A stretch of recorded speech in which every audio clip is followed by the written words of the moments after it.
Hey guys, welcome back to my YouTube channel. I'm Curtis and I am in very different surroundings today. I'm currently at my mum and dad's house.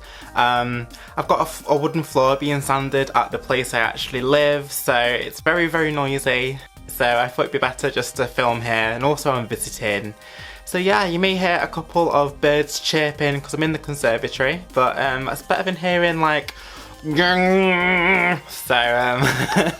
yeah, we're here. So today I'm going to be showing you how to make a green galaxy geode cake I did for someone's birthday. It also has the Taurus star constellation on top, or my attempt at it. I don't know anything about like star signs and all that kind of stuff, and is it geology? Is that, or is it zodiac? I really don't know. All that kind of stuff, but yeah, I was given a brief and that's what I did, and yeah, I was really happy with how it came out. So I'm going to show you how to do all of this in this video. So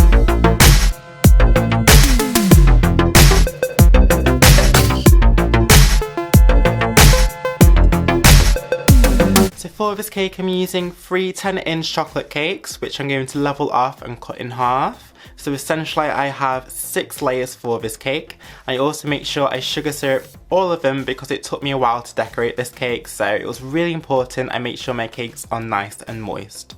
So I'm going to attach my first layer onto a cake board with a little bit of Swiss meringue buttercream, and I'm going to start building up my cake. And now I'm going to be filling each one of these layers with salted caramel Swiss meringue buttercream, which is really easy to make. You simply just mix in salted caramel into your buttercream and there you have it. If you want to know all the recipes I'm using in this video, then check out the description box below and the I at the top of this video for direct links to those recipes. Once I've built up my cake, I'm going to start to do a crumb coat. A crumb coat is a very thin layer of icing all the way around your cake, just to lock in all of those crumbs. Now if your cake is leaning to the side a little bit like mine is, you can simply just get your cake scraper and just sort of nudge it to how you want it to be, and it should sort itself out. Once I'm happy with my crumb coat, I'm going to pop that cake straight into a fridge just to chill it out. I'm going to take that out once I can put my finger on it and none of the buttercream comes off on my finger.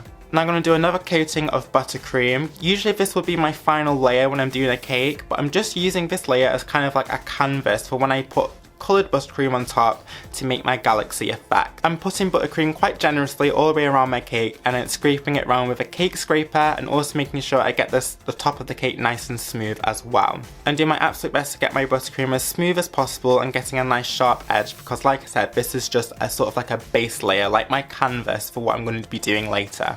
I'm going to pop that straight into the fridge again to make sure my buttercream's nice and set, and once it is I can start to work on getting that galaxy sort of look. I'm using only 4 colours for this, so I'm going to go in there with a light green first, and I'm just going to sort of smudge that round with a palette knife in random places. Once I've done that, I then go in with a dark green and I kind of go around those green bits. And once I've done that, I'm just going to get a cake scraper and I'm going to smooth it all around. What I'm doing on the side of the cake, I'm also doing on the top of the cake as well, by the way. And then once I've done that, I'm going in there with a very dark blue, and kind of doing the same thing again, putting it in random places over the white parts of the cake. And I smooth that round again. And then my final colour is a black, and I'm just filling in any white bits that I see and any kind of spaces left with that black buttercream, and it's smoothing it round. Once I've done that, if I see any sort of exposed cake or anything like that, I just fill it in with random colours, whatever I think is going to look best, and I smooth that round again. And again, whatever I'm doing on the sides of the cake, I'm also doing at the top of the cake also. Once I'm happy with the sort of the galaxy look and all the colours that are coming through, I can then work on doing the stars. I made my stars by getting a little bit of white food colouring mixed with some very strong alcohol to create like a sort of a paint. And I get a paintbrush and I'm just sort of flicking it on like this. You can't really see me doing it in the video, but I'm sort of doing this sort of flicky action. I also had some cardboard at the back of the cake because I was getting paint absolutely everywhere. Next we're going to work on to doing our actual geodes. So I've got some rock candy here, which I've made myself. It took forever to do, and I would have rather have just bought the candy in the end, but I did it in the end, so hey ho. For this cake I'm doing one big geode and I'm doing some little geodes around the sides of the cake as well. And I actually need to carve out bits of this cake so I can put these rock candies into. I just sort of mark out with a knife firstly where I want to carve it out of, and then I just get a small serrated knife and I just carve it out and take that chunk of cake right out of that cake. I've filled that crater with buttercream now, and I've already started to put my sugar crystals in there. I start off with my darkest colour of green, and then I move on to doing my lighter shade. Now you might notice I'm using tweezers at some point to insert some of these rocks in, and that's because my fingers were too fat to actually get into all the nooks and crannies.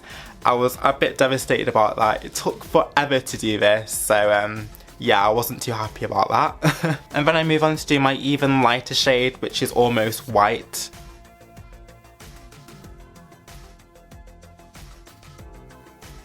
So then I move on to do my smaller geodes, so I just cut out even smaller bits of cake, and I just repeat that exact same process again.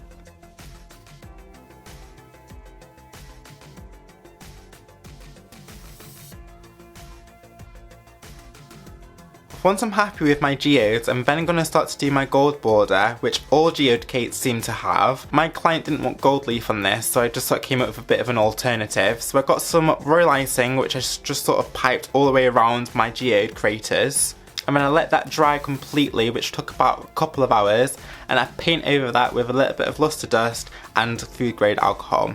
The reason why I did it this way is because the cake was just too dark just to paint directly onto it. It just wasn't showing up very well, so I thought it'd be better just to get a little bit of a white base, then it shows up a lot better. I also did the Taurus star constellation on top, or my attempt at it, with royal icing. And once that's set, I also covered that with gold paint. As a last finishing touch for this cake, I did a border with the leftover sugar crystals at the bottom, just the green ones, just to cover up some of that silver cake board. And that's how I created this Green Galaxy geode cake.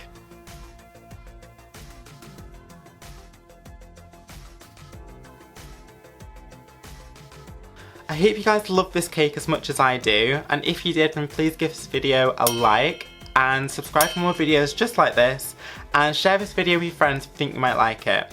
Also, make sure you follow me on Instagram and Tumblr and everything else I'm on. All the links are in the description box below, so you can see what I'm up to in the kitchen and what might be coming up on this channel. I'll see you guys next week for a new video, so until then, take care and bye.